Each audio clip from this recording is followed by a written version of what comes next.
Teo afaka va ianao? Teo afaka va ianao?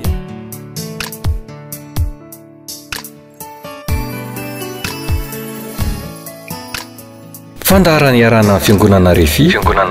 Androndrakely. Dia raina ny tompo omena voninahitra izy satria avy aminy zao fahavelomantsika izao, tena avy aminy arabaky teny, izy no mahafaty, izy no mahavelona. Fomba fiteny koa hatramin'izay moa zay nambarako zay. Avy aminy ihany koa zao fandarana izao. Ho amin'ny manokana dia tsy mitsahatra ny misaotra an'Andriamanitra satria marobe tamin'ireo olona zay nandre ny fampianarana nataonay, nahitanay tamin'ny alalan'ny televiziona tahako zao, no azo lazaina hoe tena nandray fahasoavana izy. Tena hoe nandray fahasoavana izy, ary misy ary mavita midera manokana hoe tena ao amin'ny fiangonana RHEFI ny herin'Andriamanitra. Ohatra zao, nisy ramatoa anankiray efa nalemina nitry ny 9 volana, petraka any amin'ny andrefany ambotry manjakana izy. Fa raha vao nandre ny toriteny nataonay tahako zao izy, de tena nino fa miaraka aminay ny tompo Andriamanitra, ary manamarina tena lokon'ny vavanay izy. De tam'izany moa fomba fiteny de hoe apetrao amin'ny faritra misy marary ny tananao, de teo ambofandrina izy tam'izany nametraka ny tanany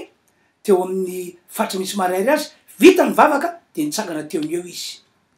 Ary efa nisy fotoana niteny izy hoe mbola hiaraka andeha hoany amin'ny fiangonana RHEFI izahay hiaraka amina minibus anankiray mba hisaotra an'Andriamanitra sy akasitraka azy. Ohatra anankiray ihany koa, nisy iray mpianakaviana anankiray zay, alina be izy niantso ahy any telefonina satria maheno matetetika ny fampianarana zay ataoko izy. Satria tamin'io andro io narary mafy ny zanany, tsy hoe tamin'io andro io fa efa matetetika marary ny zanany, de tsy mahita tory amin'ny alina de efa verevitra izy, tsy haintsony hoe ahoana ny tokony atao am'ty zaza ity satria efa natao daholo zay torohevitra omeny dokotera. De niantso any telefonina le ram-pianakaviana, de nataoko mivavaka fa omena voninahitra Andriamanitra,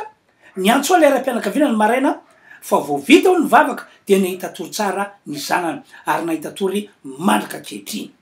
Zay no matoka amin'ny teny hoe misaotra an'Andriamanitra ary tsy mitsatra misaotra azy, satria zao fiangonana RHEFI Androndrakely zao de ataon'Andriamanitra fitaovana amonjena olona marobe. Ary mino aho fa matoa mahitanay ianao am'izao fotoana zao dia tian'Andriamanitra ampidirina ao anatin'ny lisitry ny olona andray fahasoavana ianao am'izao taona de avitsika izao. Manaraka zany miaraba anareo zahay, miaraba anareo amin'ny anaran'i Jesosy Tompo, ho zahay hoe ho fahasoavana sy ho fitahinany, ary ho fahasoavana sy fitahina ho anareo ane ny fisiany zao fiangonana RHEFI zao ary ny fisiany zao fandarana izao. Ka iroso hitondra ny afatra Andriamanitra am'izay aza izahay, ka ho tohizanay ny voalazanay tamin'ny heriny mikasiany amin'ny ozona. Ka avy hatrany ankamany de omeko an'ny pasteur Claude Rakotonjanahary ny hanao vavaka sy amitina ny nambara tamin'ny heriny mba ho azonao tsara zay zavatra tian'Andriamanitra ampitaina aminao mba atonga anao andray fanafahana avy amin'ny tompo. Meko anao pasteur ny fanomezana. Pasteur, misaotra petraka anao pasteur nanome fitenenana, kanefa ny moa an'Andriamanitra ny fotoana andetsika tonga te hivavaka avy hatrany amin'izao fotoana izao tompoko. Misaotra anao zay ry tompo Andriamanitra rainay tsara indrindra zay ny an-danitra. Misaotra anao amin'ny anaran'i Jesosy satria Andriamanitra lehibe tokoa ianao ary mitsindro ny olonao isanandro isanandro. Matoa nataon'izy ty fandaran'ity Andriamanitra de matoky zahay fa programanao zany. Amen. Ka dia tahindray zao fotoana androany zao mba andraisan'ny olona fahasoavana misy kokoa noho ny tamin'ny taona lasa. Amen. Ary androany dia marobe ny olona andray famonjena ihany koa amin'ny alalan'ity fandarana ity. Ka dia atolotra eo ampelantananao fanahy masina ny fitantanana ny fotoana rehetra sy ny fampianarana ny tenin'Andriamanitra eto. Amen. Amen. Eny ary tomboka dia misaotra an'Andriamanitra lehibe tokoa tsika noho ny am'izay fanomboantsika ny fotoana tamin'ny alalan'ny vavaka izay. Araka ny tenin'ny mpanompon'Andriamanitra temo hoe ho fitiantsika tokoa ny fampianarana sy ny zarin-teny rehetrarehetra zay efa renesitsika tamin'ny herin'ny androany. Fa miteny anariavana dia izao raha ny noazavaina tamin'ny heriny a de tena tsy anganoangano ny fisina ozona fa tena misy a tena misy izy. Ary araky ny ten'Andriamanitra sy ny fampianarana tamin'ny heriny androany any ko de hoe karazana sazy izy io vokatry nataon'ny olona ihany. De misy sazy mahazo azy nisy ten'Andriamanitra zay nampianarina atsika sy nivakitsika tamin'ny heriny androany, ohatra hoe re tantara zanak'Israely. Ambaran'ny ten'Andriamanitra fa rehefa lasa nanompo sampy izy, nompo rebala sy ny aritarita izy, de ambaran'ny ten'Andriamanitra fa te namidy a ho andeo. Lasa namidin'Andriamanitra tany amin'ny toerakafa tany izy. Ka hoy amintsika zay manaraka ny fandaharana amin'ity televiziona ity hoe aoka ianao resy lahatra, aoka ianao tena ino fa tena misy a ny ozona izany. Ary fomba marobe moa zany no natonga ny ozona io tonga teo amin'ny fiainan'ny olona, fa tsy hoe tonga ho azy izy, tsy hoe tafidifiditra ho azy tamin'ny fiainan'ny olona ny ozona, fa fomba marobe a no natongavany. Anisan'izany dia ny fanompo-tsampy nataon'le olona manokana, na nataon'le ray aman-dreniny na ny razambeny, ohatra amin'izany hoe mpanandro, mpilalao ody, na ihany ko hoe araky ny fampianarana zay renetsika hoe mandeha makany amin'ireny mpanatona reny olona milaza famasom-bava, na ianao efa nitetitetetehana no mandeha makany amin'ireny doany reny ohatra, de ireny zany dia anisan'ny varavarana ny sokatra na tonga ny ozona tafiditra sy manapaka teo amin'ny fiainan'ny olona. Raha tsorina de hoe ny nataontsika zanak'olombelona sy ireo fanompo-tsampy nataontsika no natonga ny ozona manapaka teo amin'ny fiainatsika. Satria matsiaro ny ten'Andriamanitra ho amin'ny bokin'ny Exodosy hoe Andriamanitra saro-piaro izy. Saro-piaro Andriamanitra, ka rehefa nampirafesy ny olona tamin'ny alalan'ny sampy Andriamanitra de mamaly. Tsy le olona nanompo sampy rery no nivalian'Andriamanitra, fa araky ny ten'Andriamanitra hatrany amin'ny taranaka faefatra. Anisan'izany ohatra misy tantarana olona anankiray zao ijoroako vavolombelona amintsika. Ny tsy fahafantaran'ny olona nio karazana ozony io am'izay mitambesatra amin'ny fiainany mantsy, de mety hanana olana lehibe izy. Satria be de be amin'ny olona tsy mahafantatra hoe ozona ve no ao ambadiky le olana zay mipetraka eo amin'ny fiainako, sa ozona ve no ao ambadiky ny fahoriako sy io aretina zay mamatotra io. Olana ho an'ny olona ny tsy fahafantarany hoe ozona sa inona no mahazo azy io. Saingy ny zavatra mipetraka de izao, tsy magaga raha maro ny olona tena tsy tafavoaka amin'ny fiainany. Misy ary moa antitra fa de teo ihany ny teo, ary misy ary maty mihitsy fa de tsy niova amin'ny fiainany a, fa nentiny mandramaty a ny fahoriny na ny olany na ny aretiny, fa de tsy niova mihitsy ny fiainany a. Ny antony de izao, satria le ozona zay nanapaka teo aminy, zay nitambesatra teo aminy, tsy mbola tapaka, tsy mbola ravo, tsy mbola niala teo amin'ny fiainany, de zany mahatonga ny olona maro ia teny aloha hoe zay ny tena olana mipetraka lehibe. Ny tsy fahalalan'ny olona sy ny tsy fahafantarany a hoe ozona ve sa inona io tranga misy eo amin'io. Ijoro vavolombelona amintsika tantara anankiray tena nisy izy ity. Ohatra izao, nahitako tantarana fianakaviana anankiray. Izy reo a tao amin'ny fianakaviana io dia ny vehivavy tao amin'ny fianakaviana efa trany amin'ny bebe any tany zany, de matetika tsy maintsy misy anankiray amin'ny vehivavy a tsy manambady mihitsy, antitra eny ihany ary maty mihitsiny, fa de lasa maty tsy nanambady. De rehefa tatyarina ihany ko nefa rehefa misy tao amin'ireo fianakaviana niteraka indray tao amina génération hafa, de jerevana ihany ko mbola nisy vehivavy tsy nanambady, antitra teny ihany, maty ihany ko fa de mbola tsy nanambady. De taty amin'ny zafiny izy ireo a samy tonga saina ihany, fa nomboka ny tantaratra teny am'izay nisy vehivavy anankiray tao am'ireo koa nomboka tsy nanambady. Ka rehefa nomboka tsy nahita vady lehibe izy teny, de matetika ny fisainan'le olona sy ny ataoko hoe anamafisany anazy de hoe efa karazana ao aminay mihitsy, misy vehivavy tsy maintsy a tsy manambady a, ary a antitra tsy manambady, maty any fa tsy manambady. De no maivan'ny olona tahaka zany matetika ny tranga misy eo aminy. Nisy tamin'izy ireny ara momba tapa-kevitra ny vavaka ihany, fa rehefa tsy tapaka ny ozona de ny eo ihany a ny fiainany a izany. Ka fanontaniana mipetraka pastera de ity, ny zavatra manitikitika ny olona maro. Ahoana nefa no afantarana fa ozona no ambadiky le olana na ambadiky le fahoriana na ambadiky le aretina zay misy eo fiainan'ny olona. Ahoana ny tena afantarana zay satria mety sadaikatra ihany ny olona na verevitra izy hoe zao ve zany le atao hoe ozona na sy ty amin'ny fiainako ty ve zany ny ozona, ka zay tompoko ny fantena manitikitika. De ianao tsara reny zatra ambarako. Ny amataranao ny ozona tsy sarotra. Mazava ny tenin Jesosy hoy izy ny voa no amatarana ny azo. Zany hoe le zava-misy, le zavatra iainan'le olona no amatarana hoe ozona no ambadiky ty zavatra mitranga amin'ny fiainako ity. Ozona no ambadiky ity olana zay mianjady amiko ity. Andoge vakitsika ny voasoratra Matthieu 7. Matthieu 7 aloha vakiko le izy 9:20. Ny voany no afantaranareo azy.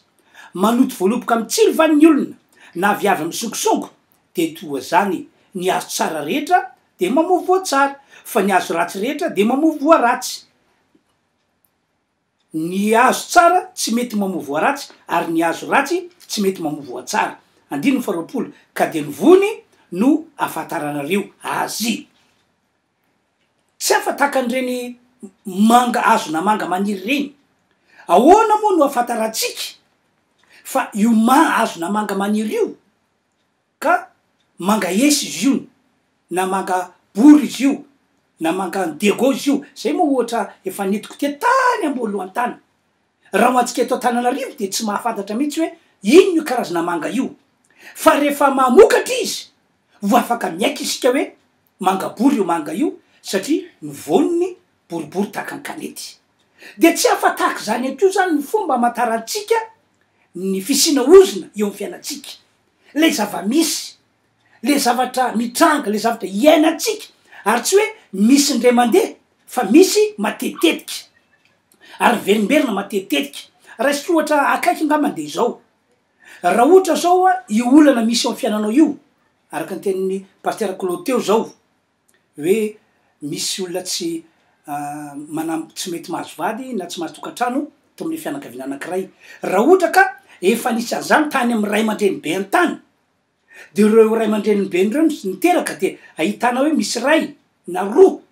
tsy nahazo tokantrano, de taty orina indray nanambady indray le taranaka de ahitana ray na roa na telo tsy nahazo tokantrano de ohatr'izay foana mitranga. De zay zany no amantarana hoe tena misy ozona tsy mamela ny olona anambady na anana tokantrano ato amin'ity fianakaviana ity na ato amin'ity taranaka ity.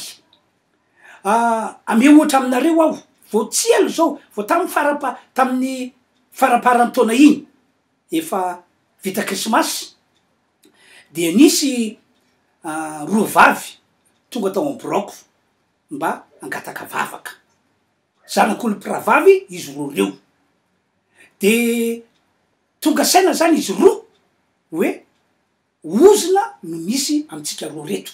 Misy ozona tsy mahavana tokantrano amitsika reto. Satria ho an'ny anankiray zoko zao efa manambady izy fa saingy tsy vanimbanina tokantranony, tsy mahafinaritra fiaina tokantranony.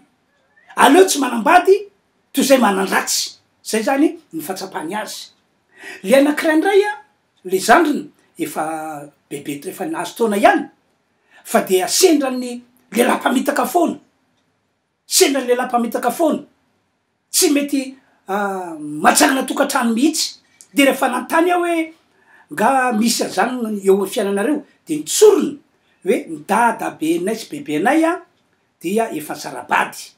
De ny zanak'ireo ihany koa ny akamarony efa sarabady, sasany tsy nanambady. De ny zanak'ireo olondreo ihany koa dia ny akamarony zany hoe reo taranaka miaraka amizy roa vavy reo zany ny akamarony ny vehivavy de tsy misy manambady ary zay manambady de farava-tokantrano. Tsy de kefitra nge zany le izy fa ozona no ambadiky ilay fiainana tsy manambady na hoe manambady fa rava-tokantrano. Zay le teneniko tery aloha hoe ny voa no amataranareo ny azo. Ka dia anjaranao zany no mandinidiniky. Marina fa resaka fanambadiana tenen'ny paster Claude teo ary mbola zany koa no resako aminareo fa amin'ny lafinjavatra be deaibe de anjaranao mandinika mba amantaranao hoe ozona tokoa ve zo mahazoazo sa inona taoko fa mazava zay paster a mazava tsara zay valim-panontaniana zay paster satria manitikitika olona maro tokoa le izy zany hoe ahoana ny afantarana fa ozona no ambadiky lay olana na le tranga misy eo amin'ny fiainan'ny olona ny fanontaniana manaraka ihany koa paster zay tiako anontaniana hoe akoatra ireo tranga zay fanambaratsika teo aloha zany momba ny amina ozona resaka fanambadiana moa zany voalaza teo ireo mety misy karazana hafa koa ve paster ozona mahazo ny olombelona ny tranga fiainan'ny olona akoatran'izay voalaza izay ny azavaiko amin'ny nareo mpanaraka fandarana aloha de zao hoe ny ozona zany a tsy zavatra tokana no enti no fiainan'ny olona fa amy karazany ny olana enti no fiainan'ny olona misy zao hoe taranaka anankiray de karazana olana roa telo efatra no mianjady ao misy ndray taranaka anankiray a de zavatra hafa mihitsy a no mianjady eo amin'ny fiainana ohatra zao efa nambarako tamin'ny heriny a ny nazo ankaina nanao tsy netoanatra an'Andriamanitra izy satria namonina fatiny ralahana de nataon'Andriamanitra tonga teo aminy le ozona de inona le ozona tonga teo aminy le ozona tsy mahavelo tena ny vavan'Andriamanitra mihitsy no teny zay le nazavaiko tamin'ny heriny hoe tsy amokatra ho anao tsony ho tompoandriamanitra io tany io na de hiasa mafy amin'io tany io azy ianao de tsy amokatra ho anao tsony io fa ianao ho mpirenireny ho mpanjenjena zany hoe tsy avelo tena mihitsy raha ny marina zay zany e ny ozona nataon'Andriamanitra niatra tamin'ny kaina zay ataony tsy misy mety zay ataony dia maty akaranana zay zany ny nahazo azy de fa ity ino tsara ty zavatra anakira vakiako aminareo ity a ho fanampy zay resaka ozona io miasa fameloman-tena zay atao amy Deutéronomie ohatra toko 7 de vakitsika nge ny 7 hoe voan-javatra betsaka no entinao ambolena any an-tsaha fa kely kosa no angoninao satria ho lanin'ny valaly ireny anao tany voaloboka ianao ka hiasa azy nefa tsy sotro divay na ioto voaloboka ianao satria ho lanin'ny fosotra ireny ananazo oliva amy taninao rehetra ianao nefa tsy ositra diloilo fa hihitsana ny olivanao io zany a de ahitantsika an'Andriamanitra ny teny tamy zanak'Israely ary matoa soratanaty moa le izy a de natao antsika taranaka ankehitriny any koa zay teny zay hoe rehefa mipetraka amin'ny olona ny ozona le karazany tsy mahavelo tena dia faty sompanantenana foana zany mitranga eo aminy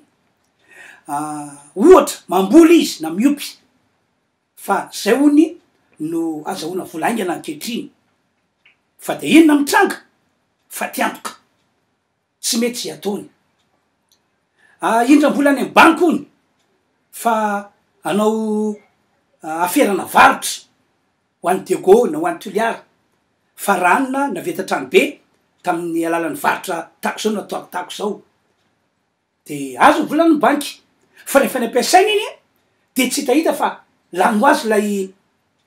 volana ampiasaina lasa olana vaovao ndreny mitranga satria matiantoka ianao ny volany banky tsy maintsy efaina de lasa fahoriana zany hoe ny olona zany rehefa misy ozona fameloman-tena arakaraky niezaka ataony amonjeny fiainana de miamiletika izy zany zavatra mitranga zany zavatra misy tantara zavatra ankiray aminareo a zay mahianao am'izao fotoana zao ndre mandeha efa nitantaraiky izay ty mino fa efa nitantaraiky mihitsiny ndre mandeha nisy lehilahy anankiray avy any amin'ny fiangonana Rahavavy de nitaraina olana teo amiko izy satria tsy maharitra heritaona izy eo amin'ny asa ataony de voaroka de ny eritreriny hatramin'izay de hoe ratsy toetra ny mpampiasa sedra mpampiasa ratsy toetra izy zay zany no tao anatin'ny saina de ny tena olana aminy de zao efa pino izy efa nandray Jesosy izy ary rehefa mivavaka be mihitsy izy tena pino izy aloha hoe raha ny fomba fiteniny sy ny témoignageny kanefa de gaga izy hoe fa maninona ary a ny tsy mahavanina asa tak zany de rehefa engo teo ny tantarany de fantatry hoe misy ozona tsy mahavelo tena zany a amin'ity lehilahy ity de nampahery azy moa de mivavaka ho azy nitapahako le ozona foanako le ozona zay mantsy le teko tamin'ny heriny hoe tsy maintsy tapahana io ozona io tsy maintsy foana io ozona io fa raha tsy tapaka sy tsy foana io de entinao mandramaty a le ozona na de efa mpino kristianina azy anao de vavaka ho azy a ka mandray volana teo izy mivavaka atao fiangonana nisy a sorana tompo lehibe fa no afany tompo izy ary na izy a de resy lahatra tena resy lahatra hoe olona tokony no voadaka indray izy tamin'ny asany farany teo kanjo mena andraikitra ambony mba hitombony karamana inany ny ato zany satria tapaka le ozona resy le fanaratsy ka nytiako ambara zany paster Claude a sy anareo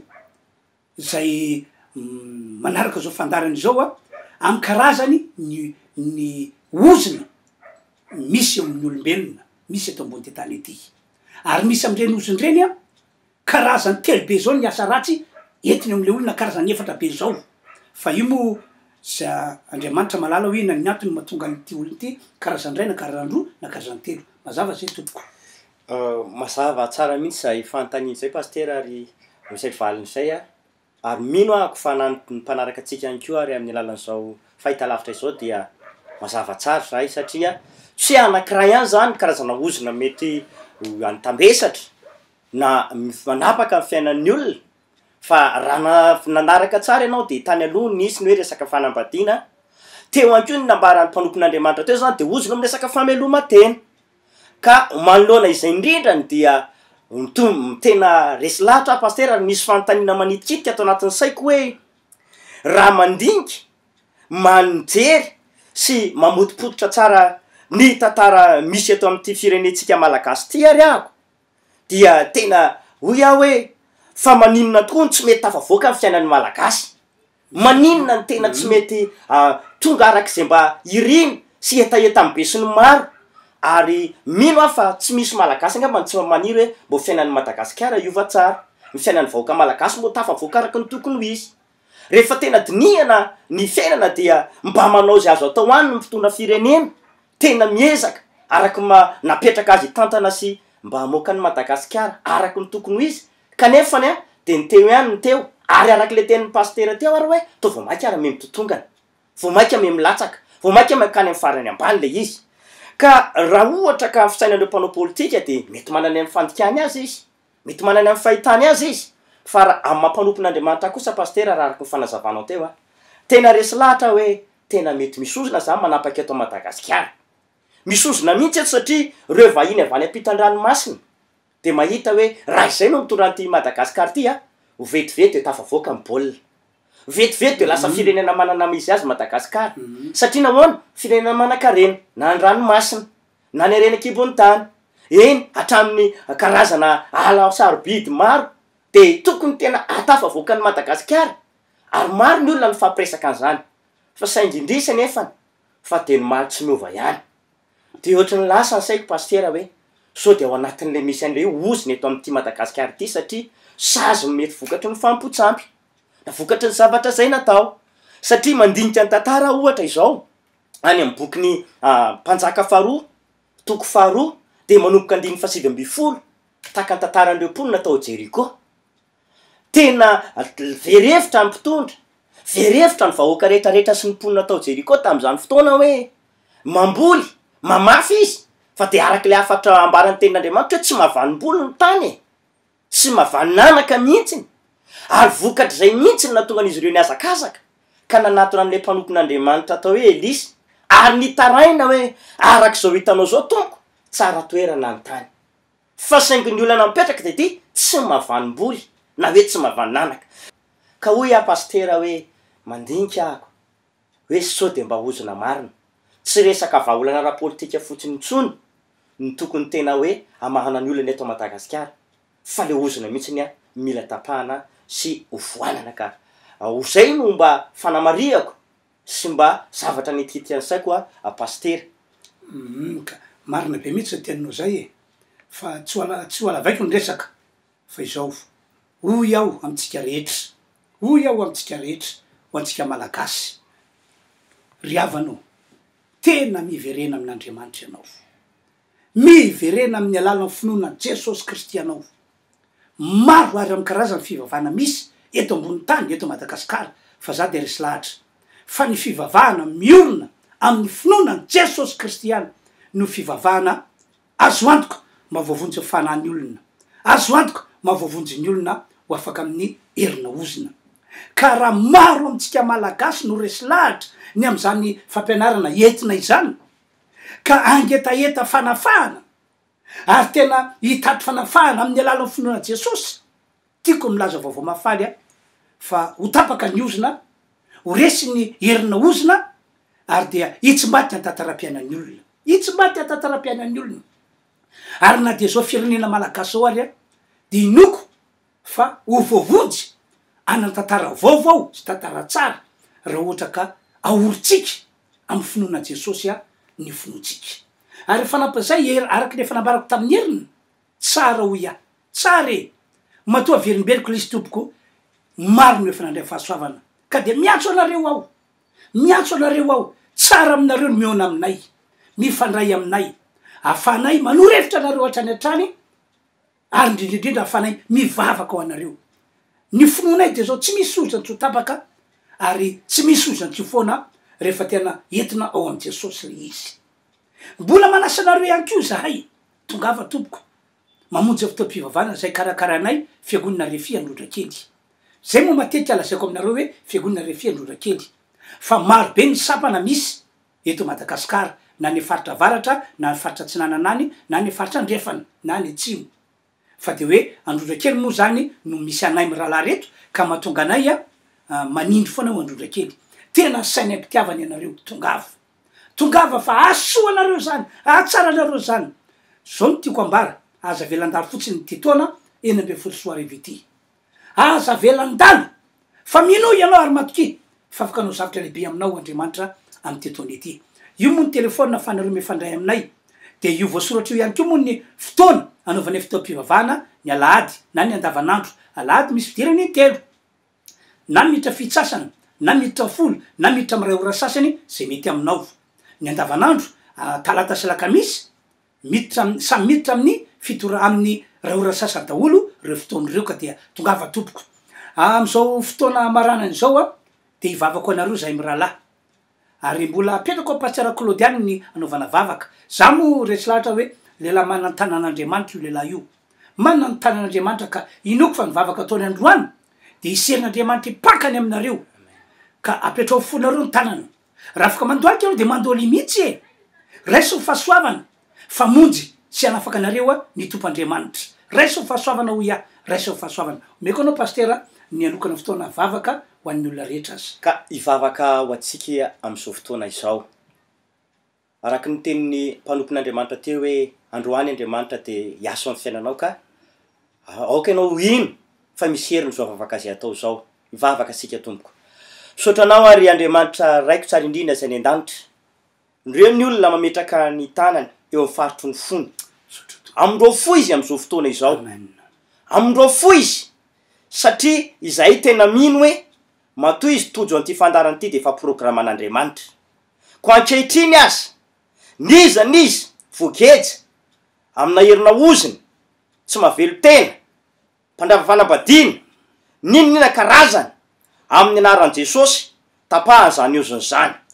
foanana tanteraka ny herina oziny tapatapaka eo amin'ny fiainan'ny olona ary tsy mahazo manapaka ho amin'ny tsony amin'ny anaran'i Jesosy niza ko marary de sitraniny izy amin'ny anaran'i Jesosy raisy ny fanasitranana raisy ny olona ny vahaolana raisy ny olona ihany ko ny famonjena avy amin'Andriamanitra amin'ny anaran'i Jesosy Kristy avy Nazareta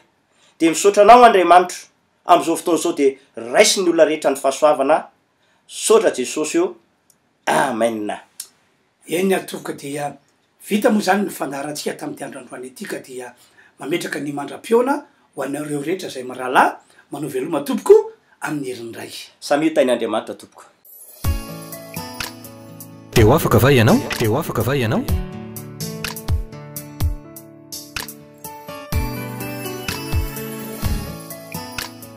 fandaharany iarana fiangonana RHEFI Androndrakely